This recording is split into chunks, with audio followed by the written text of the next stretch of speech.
India கூட்டணியில் இணைந்தார் TTV Dinakaran. Mega கூட்டணியாகும் திமுக அபார வெற்றி பெறும். இந்தியா கூட்டணி அதிர்ச்சியில் எடப்பாடி பழனிசாமி. தமிழ்நாட்டில் 2026 சட்டமன்ற தேர்தல் நெருங்கி வரும் வேளையில் அதிமுக மற்றும் பாஜக இடையிலான தொகுதி பங்கீடு குறித்த பேச்சுவார்த்தைகள் அரசியல் வட்டாரத்தில் பெரும் பரபரப்பை ஏற்படுத்தியிருக்கிறது. அதிமுக கூட்டணியில் இடம்பெற்றுள்ள பாஜக இம்முறை சுமார் 50 தொகுதிகளை பெற வேண்டும் என்பதில் உறுதியாக இருப்பதாக தெரிகிறது. இதற்காக மத்திய உள்துறை அமைச்சர் அமித்ஷா குறிப்பிட்ட 50 தொகுதிகள் அடங்கிய பட்டியலை எடப்பாடி பழனிசாமியிடம் வழங்கியுள்ளதாக தகவல்களும் தெரிவிக்கின்றன. அதிமுக வழங்கும் பலவீனமான தொகுதிகளை ஏற்க பாஜக விரும்பவில்லை என்றும், வெற்றி வாய்ப்புள்ள குறிப்பிட்ட தொகுதிகளை குறிவைத்து இந்த பட்டியல் தயாரிக்கப்பட்டுள்ளதாகவும் கூறப்படுகிறது. இருப்பினும் பாஜகவின் இந்த 50 தொகுதிகள் கோரிக்கையை ஏற்பதில் அதிமுக தலைமைக்கு சில தயக்கங்கள் இருப்பதாகவும் தெரிகிறது. திமுக கூட்டணியில் ஏற்கனவே காங்கிரஸ், விடுதலை சிறுத்தைகள், கம்யூனிஸ்ட் கட்சிகள், மதிமுக போன்ற பல கட்சிகள் இருக்கிறது. ஆனால் இந்த முறை காங்கிரஸ் ஆட்சியில் பங்கு கேட்டு வேண்டும் என்ற கோரிக்கையை வலியுறுத்தி வருகிறது. மாநில அரசின் ஆட்சியில் பங்கேற்க வேண்டும் என்ற அவர்களின் கோரிக்கையை திமுக ஏற்கவில்லை. இருந்தாலும் காங்கிரஸ் தன் கோரிக்கையை விட்டுக் கொடுக்காமல் தொடர்ந்து அழுத்தம் கொடுத்து வருகிறதாம். ஆனால் இதனை திமுக தலைமை ரசிக்கவில்லை என்றும் கூறப்படுகிறது. இந்த நிலையிலோ நடிகர் விஜய் தொடங்கியுள்ள தமிழக வெற்றிக் கழகம் புதிய அரசியல் சக்தியாக உருவாகியுள்ளதால் 2026 தேர்தலில் போட்டி கடுமையாக இருக்கும் என்பது தெளிவாகியிருக்கிறது. இதனால் திமுக கூட்டணி கணக்குகளில் பெரிய மாற்றங்களை செய்ய யோசித்து வருவதாகவும் கூறப்படுகிறது. குறிப்பாக காங்கிரஸ் கூட்டணியில் இருந்து வெளியேறினாலும் பிரச்சனை இல்லை, அதற்கு பதிலாக தேமுதிகவை கூட்டணிக்குள் கொண்டு வரலாம் என்ற நிலைப்பாட்டில் சில திமுக தலைவர்கள் இருக்கின்றனர் என பல தகவல்களும் வெளியாகி வருகிறது. தேமுதிக இதற்கு முன்பு ஒருபோதும் திமுகவுடன் கூட்டணி அமைத்ததில்லை. ஆனால் 2026 தேர்தலில் 9 தொகுதிகள் வழங்க திமுக முன்வந்துள்ளதாகவும் கூறப்படுகிறது. அதிலும் பிரேமலதா விஜயகாந்த் மற்றும் விஜயபிரபாகரன் போட்டியிட விரும்பும் சில குறிப்பிட்ட தொகுதிகளையும் ஒதுக்கி கொடுக்கலாம் என்ற முன்மொழிவையும் வந்திருக்கிறதாம். கடந்த முறை அவர்கள் போட்டியிட்ட 25 தொகுதிகள் திமுக கைக்கு திரும்பியிருக்கிறது. அதில் 9 தொகுதிகளை தேமுதிகவிற்கு கொடுத்து மீதமுள்ள தொகுதிகளில் கூட்டணி கட்சிகளுக்கு சிலவற்றை வழங்கலாம் என்ற திட்டமும் பேசப்பட்டு வருகிறது. அதே நேரத்தில் திமுக தன் நேரடி போட்டி தொகுதிகளையும் அதிகரிக்க விரும்புகிறது. மறுபுறம் அதிமுக, பாமக, பாஜக கூட்டணி ஏற்கனவே அதிகாரப்பூர்வமாக அறிவிக்கப்பட்டுள்ளது. ஆனால் அதிமுகவுடன் இருந்த தேமுதிக ராஜ்யசபா சீட் விவகாரத்தால் அதிமுக வாக்குறுதியை காப்பாற்றவில்லை என குற்றம் சாட்டி அந்த கூட்டணியில் இருந்து விலகியிருக்கிறது.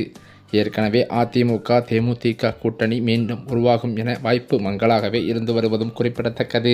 அதே சமயம் ஏற்கனவே அதிமுக கூட்டணியில் இருந்து அதிருப்தியால் வெளியேறிய தேமுதிக தனது அடுத்த கட்ட முடிவை வரும் 9ஆம் தேதி கடலூரில் நடக்கும் மாநாட்டில் அறிவிக்க உள்ளது.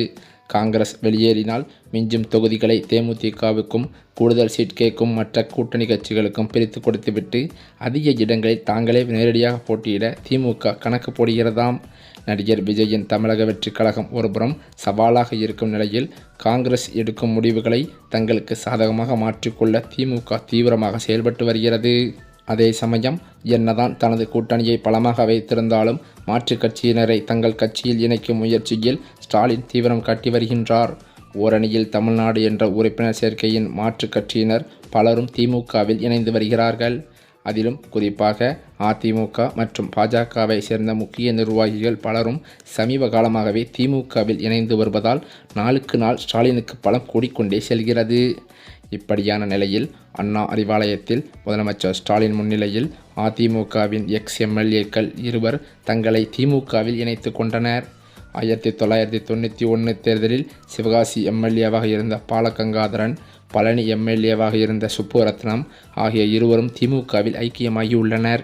இதில் குறிப்பாக பாலகங்காதரன் ஓபிஎஸ்ஸுக்காக ஆதரவாக டிவி நிகழ்ச்சிகளில் பங்கேற்று மும்முரம் காட்டி வந்த நிலையில் திடீரென கட்சி மாறியிருக்கிறார். இதனால் சமீபத்தில் ஓபிஎஸ் ஆதரவாளரான மனோஜ் பாண்டியன் எம்எல்ஏ திமுகவில் இணைந்ததும் குறிப்பிடத்தக்கது. மேலும் அது மட்டுமில்லாமல் தமிழக காங்கிரஸ் கமிட்டியின் தலைவராக இருந்து வரும் செல்வ பெருந்தகை தற்போது மாற்றப்பட வாய்ப்புள்ளதாக டெல்லி அரசியல் வட்டாரங்களில் பரவும் செய்தி திமுக கூட்டணியில் அதிர்ச்சியை ஏற்படுத்தியிருக்கிறது. விருதுநகர் நாடாளுமன்ற உறுப்பினர் மாணிக்கம் தாக்கூர் புதிய தலைவராக நியமிக்கப்படலாம் என்றும் பேசப்பட்டு வருகிறதாம். சமீப காலமாகவே மாணிக்கம் தாக்கூர் ஆட்சியில் பங்கு என்ற முழக்கத்தை தீவிரமாக முன்வைத்து வருவது திமுக தலைமைக்கு சங்கடத்தை ஏற்படுத்தியிருந்தது. இப்படியான நிலையில் ராகுல் காந்திக்கு நெருக்கமானவராக இருக்கும் மாணிக்கம் தாக்கூர் தலைவரானால் திமுக மற்றும் காங்கிரஸ் உறவில் புதிய மாற்றங்கள் ஏற்படும். 2026 சட்டமன்ற தேர்தலை முன்னிட்டு கூட்டணி கணக்குகளை சரி செய்வதற்காக மேலிடம் இந்த மாற்றத்தை திட்டமிடுவதாகவும் தெரிகிறது. இருந்தாலும் செல்வ பெருந்தகையை பதவியிலிருந்து நீக்கினால் அது சமூக ரீதியான விவாதங்களை உருவாக்கும் என்பதால் காங்கிரஸ் மேலிடம் மிகவும் கவனமாக ஆலோசித்து வருகிறதாம். இந்த தலைமை மற்றும் மாற்றமானது உறுதியானால் வருகின்ற பொங்கலுக்கு பிறகு அதிகாரப்பூர்வ அறிவிப்பே வெளியாகும் என புதிய தகவல்களும் வெளியாகியுள்ளது. ஏற்கனவே தமிழகத்தில் வரவிருக்கும் சட்டமன்ற தேர்தலை முன்னிட்டு அரசியல் களம் வேகமாக சூடுபிடிக்க தொடங்கியிருக்கிறது. மேலும் கூட்டணியில் உள்ள காங்கிரஸ் கட்சி இந்த முறை ஆட்சியில் பங்கு வேண்டும் என்று பிடிவாதம் பிடித்து வருகிறதாம். இதற்கு திமுக உடன்படாத நிலையில் ஒருவேளை காங்கிரஸ் கூட்டணியை விட்டு வெளியேறினால் அந்த இடத்தை தேமுதிகவை கொண்டு நிரப்ப திமுக தலைமை திட்டமிட்டிருக்கிறதாம். இப்படிப்பட்ட நிலையில்தான் தமிழகத்தில் விரைவில் சட்டசபை தேர்தல் நடைபெற இருக்கும் நிலையில் தேதி எப்போது அறிவிக்கப்படும் என்ற கேள்வி அரசியல் வட்டாரத்தில் பெரும் எதிர்பார்ப்பை ஏற்படுத்தியிருக்கிறது. இதற்காக அனைத்து அரசியல் கட்சிகளும் தீவிரமாக தயாராகியும் வருகின்றனர். இந்த சூழலில் தேர்தல் அறிவிப்பு தொடர்பான முக்கிய தகவல் வெளியாகியிருக்கிறது. கடந்த 2021ஆம் ஆண்டு நடைபெற்ற தமிழக சட்டசபை தேர்தலில் திமுக வெற்றி பெற்று ஆட்சியை கைப்பற்றியது. அதன் தொடர்ச்சியாக 2021 மே 7ஆம் தேதி திமுக தலைவர் மு.க. ஸ்டாலின் தமிழக முதல்வராகவும் பதவியேற்றிருந்தார். தற்போது அந்த ஆட்சியின் 5 ஆண்டு காலம் 2026 மே மாதத்தில் நிறைவடைய இருக்கிறது.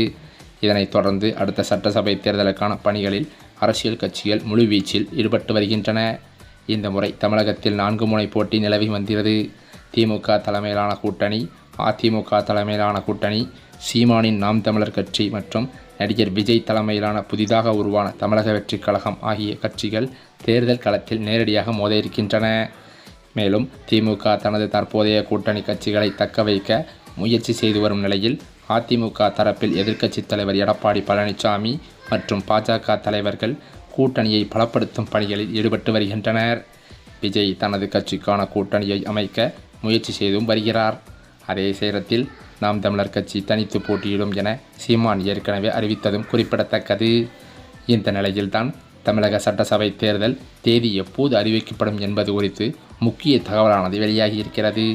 அந்த தகவலின்படி பிப்ரவரி மாத தொடக்கத்தில் இந்திய தேர்தல் ஆணையத்தின் தலைமை தேர்தல் ஆணையர் ஜானேஷ்குமார், தேர்தல் ஆணையர்கள் சுக்பீர் சிங் மற்றும் விவேக் ஜோஷி ஆகியோர் தமிழகம் வருகை தர உள்ளதாக சொல்லப்படுகிறது.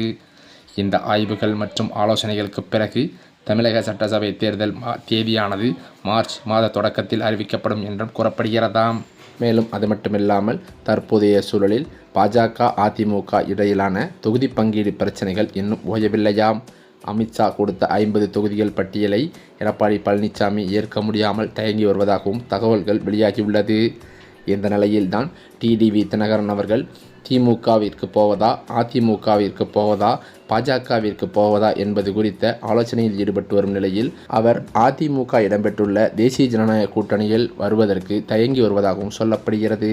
இந்த நிலையில்தான் அவர் இந்தியா கூட்டணியில் இணைய முடிவெடுத்திருப்பதாக அமமுக கட்சியின் நெருங்கிய வட்டாரங்களில் தகவல்கள் கசிந்துள்ளது.